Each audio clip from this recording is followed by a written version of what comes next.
राष्ट्र की बात तो बहुत दिन पहले से हो रही है, मगर अमित शाह ने बोल दिया कि कोई हिंदू राष्ट्र बनने वाला नहीं है। देश संविधान से चलता है, संविधान से चलेगा। बाबा साहब डॉक्टर अम्बेडकर ने इस देश में संविधान बनाया है जिसमें हिंदू, मुस्लिम, सिख, ईसाई, बौद्धिस्ट और जो किसी धर्म को भी नहीं मानते हैं उन सबकी आस्था इस देश में है। भारत है ये देश और भारत के संविधान से चलता है। ना तो यहाँ कोई हिंदुस्तान बनने वाला है, ना कोई यहाँ पे हिंदू राष्ट्र बनने वाला है। ये भारत है, भारत था और भारत रहेगा।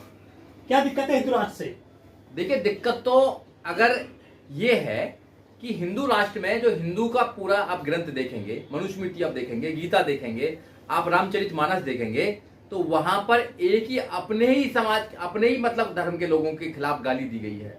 उनको नीचा बताया गया, उनको अधम बताया गया, उनको तुच्छ बताया गया, उनको ऐसी परिस्थिति में लाके रखा गया कि ना को उनको एजुकेशन का अधिकार था, ना अच्छे कपड़े पहनने का अधिकार था, ना अच्छे घरों में रहने का अधिकार था, ना उनको आज तक भी मंदिर में प्रवेश करने का अधिकार नहीं है। मूंछ रखा ले तो कत्ल हो जाता है उनका। अगर बारात निकालना चाहते हैं तो बारात नहीं निकलने देने चाहते हैं। और अच्छा अगर मान सम्मान से जिंदगी जीना चाहते हैं तो मान सम्मान से जिंदगी भी नहीं जीने देते हैं। ये हायरार्की जो बना रखी है, ब्राह्मण, क्षत्रिय, वैश्य, शूद्र का जो बना रखा है हिंदू धर्म में, जो एक प्रकार से ये क्रिमिनल कॉन्स्पिरेसी है, तो बाबा साहब डॉक्टर अम्बेडकर ने इसे छोड़ने की बात की है। बाबा साहब डॉक्टर अम्बेडकर ने इसे एक षड्यंत्र बताया है। जब भी बाबा साहब डॉक्टर अम्बेडकर ने 14 अक्टूबर 1956 को अपने अनुयायियों के साथ में बुद्ध धर्म की दीक्षा ली थी और बुद्ध धर्म में चले गए थे, उन्होंने कहा था कि अगर आपको मुक्त रहना है, आपको स्वतंत्र रहना है, आपको फ्री रहना है और आपको इस देश का नागरिक अगर अच्छी तरह जीना, डिग्निटी के साथ जीना है, तो आप बुद्ध के रास्ते पर आ जाओ। हिंदू धर्म में कभी मत रहना, क्योंकि हिंदू जो धर्म है एक षड्यंत्र है और जब तक आप षड्यंत्र में रहोगे, जब तक आपके खिलाफ एक सोची समझी साजिश के द्वारा, कुछ चंद चालाक लोगों के द्वारा आपको अंधविश्वास में, आपको भय और भूत में, आपको भविष्य में, आपको भगवान में और आपको ऐसे चीजों में रखा जाएगा जो आपको एक प्रकार से अंधविश्वासी बनाते हैं। इसलिए हिंदू राष्ट्र बनने की जो कल्पना कर रहे हैं, ये कुछ चंद लोग कर रहे हैं जो हजारों सालों से अपनी दुकान चलाते आ रहे हैं और अपनी दुकान को आगे बढ़ाना चाहते हैं। जीने की कला बताता है हिंदू धर्म, सरल जीवन बताता है। जीने की कला कौन सी है? जब एक ही व्यक्ति दूसरे व्यक्ति से नफरत करता है, जीने की कला है क्या? अपने ही धर्म के लोगों से आप नफरत करते हैं, जीने की कला है क्या? एक आदमी अगर मंदिर में घुस जाता है तो भगवान अपवित्र हो जाता है, जीने की कला है क्या? एक आदमी अगर हाथ लगा देता है तो अपवित्र हो जाता है, जीने की कला है क्या? एक बच्चा अगर मटका छू देता है तो मटके का पानी अपवित्र हो जाता है, जीने की कला है क्या?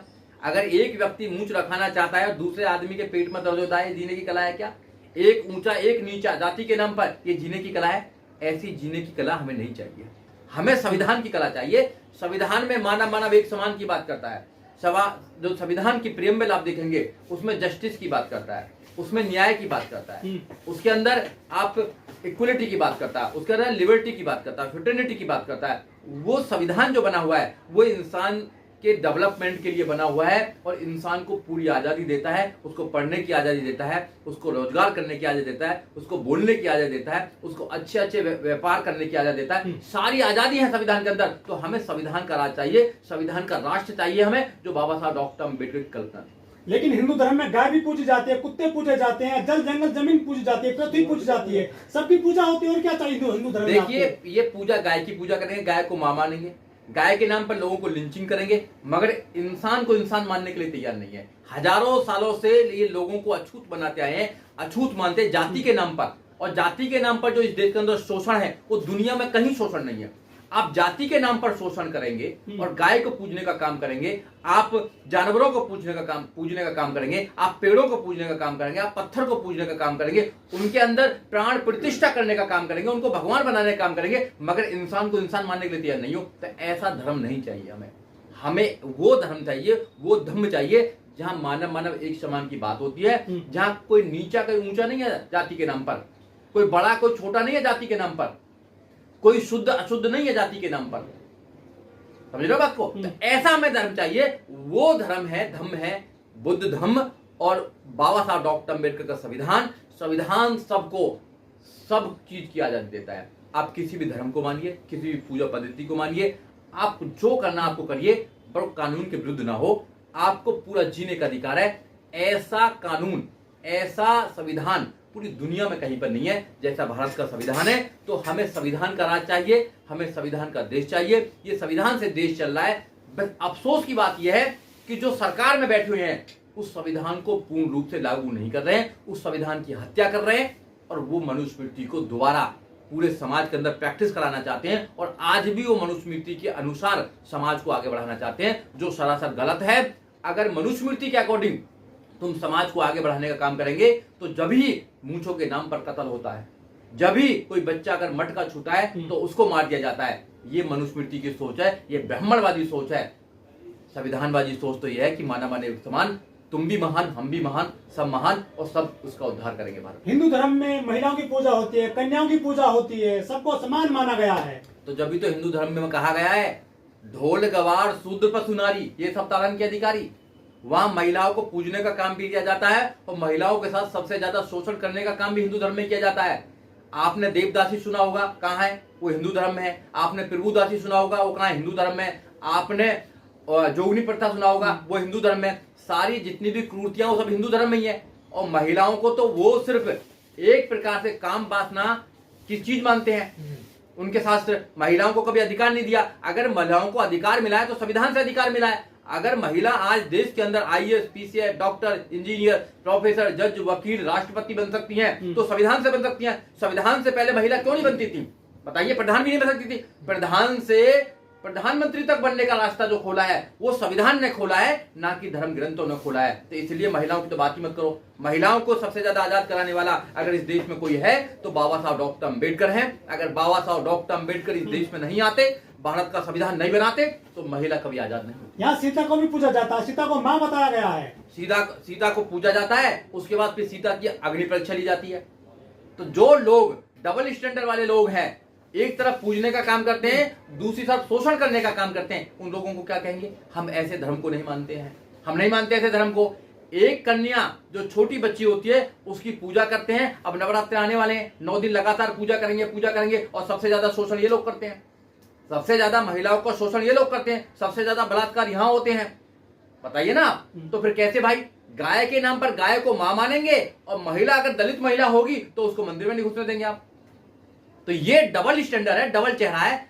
आज अंबेडकरवादी जो व्यक्ति हैं वो पढ़े लिखे लोग हैं, वो सब समझते हैं, इनकी चालों को समझते हैं। अब इनकी चालों में नहीं आने वाले हैं। लोग तैयार हो रहे हैं संविधान के द्वारा अपने जीवन को व्यतीत करने के लिए। संविधान के द्वारा अपने जीवन को आप आगे लेके चलिए, आप उसके द्वारा अपने जीवन को बिताएं।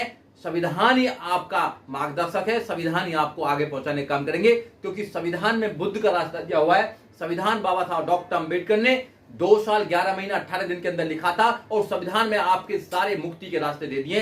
संविधान को अपना ग्रंथ बनाइए और संविधान ही आपको आगे लेके जाएगा। लेकिन जातीय और वर्ण व्यवस्था यदि लागू है देश में तो इससे समाज एक सुचारू रूप से चलता है। कर्म के अनुसार लोगों को जाति मिली हुई है, काम मिले हुए हैं, आप उसका विरोध क्यों करते हो? देखिए, अगर जाति व्यवस्था अगर इतनी कामगार होती तो बाबा साहब डॉक्टर अम्बेडकर संविधान के अंदर भी जाति व्यवस्था करते। बाबा साहब डॉक्टर अम्बेडकर ने संविधान के अंदर कोई जाति व्यवस्था नहीं करी है। संविधान के अंदर जनरल, ओबीसी, एससी, एसटी और माइनॉरिटीज की बात की गई है। वो भी आर्थिक आधार पर और सामाजिक आधार पर, जो लोग पिछड़े हुए हैं उनके आधार पर किया गया है। जाति देश के अंदर नुकसानदायक है। लोग कहते हैं कि हमारा देश कृषि प्रधान देश है, मगर मैं कहता हूं हमारा देश कृषि प्रधान देश नहीं है। हमारा जो देश है वो जाति प्रधान देश है। हर जगह जाति, हर चीज में जाति। यहाँ तो इतना तक है कि इन्होंने कलर भी बांट लिए हैं, समाज को जानवर बांट लिए। जातियां नहीं, कमजोर करती हैं, समाज को कमजोर करती हैं, देश को कमजोर करती हैं, मानवता को कमजोर करती हैं, संविधान को कमजोर करती हैं, और जो रूल ऑफ लॉ है, जो परिभाषा रूल ऑफ लॉ, उसको कमजोर करती हैं। ये सबको कमजोर करने का काम करती हैं। जाति, किसी भी प्रकार की जाति हो, किसी भी प्रकार का भेद हो, वो इंसानियत को कमजोर करती है।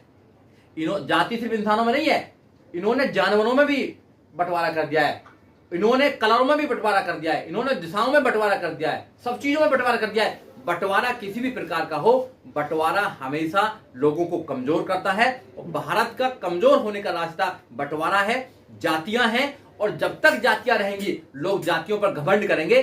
जब तक भारत कमजोर रहेगा और इंसानियत कमजोर रहेगी, इंसानियत मरती अरे बांट तो अम्बेडकरवादी रहे ना देश को। कैसे बांट रहे हैं बताइए? हाँ। कैसे बांट रहे हैं अम्बेडकर? तुम हिंदू नहीं हो, तुम पिछड़े नहीं हो, तुम ये नहीं हो, अगर बाबा साहब डॉक्टर अम्बेडकर का संविधान देश में लागू नहीं होता तो देश इकट्ठा नहीं होता। देश आज इकट्ठा है तो बाबा साहब डॉक्टर अम्बेडकर के संविधान से इकट्ठा है, क्योंकि हिंदू कहते हैं कि हमें हिंदू राष्ट्र चाहिए, उधर सिख कह रहे हैं कि हमें खालिस्तान चाहिए, बुद्धिस्ट लोग कह रहे हैं कि हमें बुद्धिस्तान चाहिए, मुसलमान कोई और राष्ट्र मानेंगे अपना।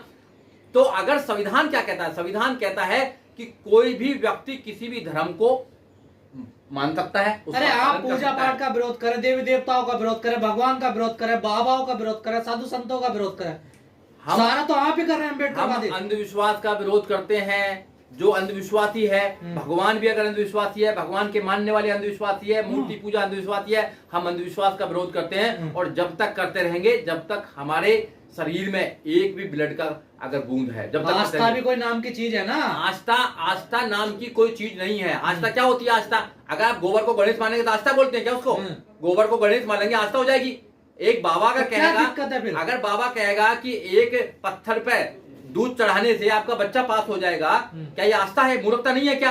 ये मूर्खता है पूरी प्रकार। क्या पता हो जाए पास? एक आदमी कहेगा खीर खाने से बच्चा पैदा हो जाएगा, तो वो वैज्ञानिकों को क्या करता है? ऐसी आस्था होती है। हम ऐसी आस्था को बेवकूफपना मानते हैं। हम उन लोगों को कहते हैं अपना इलाज कराइए। ये आस्था नहीं है, ये अंधविश्वास है, और अंधविश्वास का विरोध करना हर नागरिक का ऐसे काम तो दूसरे धर्मों में भी होते हैं, उनका तो विरोध नहीं करते आप हम लोग। सबका विरोध करते हैं।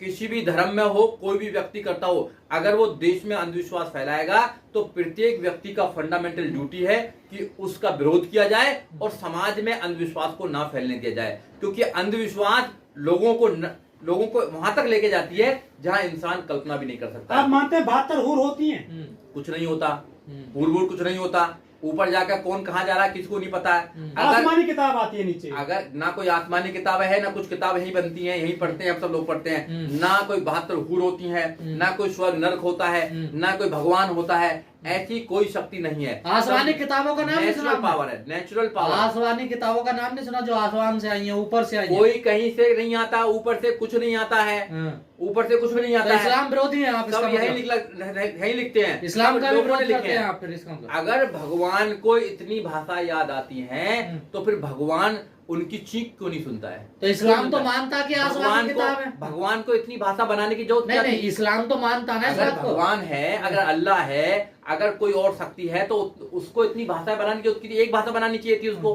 और इतनी जाति बनाने की जरूरत क्या थी? एक ही जाति बना दी थी, मानवता, मानव एक समान। अगर ये बनाया ही है, इतनी सारी भाषाएं बनाई हैं, इतने सारे कल्चर्स बनाए हैं, इतनी सारी किताब बनाई हैं, इतने सारे धर्म बनाए हैं, तो वह इंसानों की उत्पत्ति है। और इतने रंग बिरंगे भगवान बना दिए हैं। वकील साहब, कोई तो भगवान भी इंसान के द्वारा निर्मित किया गया है। आसमान में कोई प्रिंटिंग मशीन लगी हुई है कि जहाँ से किताब आती है वो आसमानी किताब बोलते हैं जिसको पढ़ते हैं? ये तो बड़ा अच्छा सवाल है। कोई प्रिंटिंग मशीन लगी हुई है? अरे प्रिंटिंग मशीन की तो खोज बहुत बाद में हुई है। पहले तो पत्ताओं पे लिखते थे, पहले तो ये लिपि और हुआ करती थी। तो ये क्या है कि ये day by day, year by year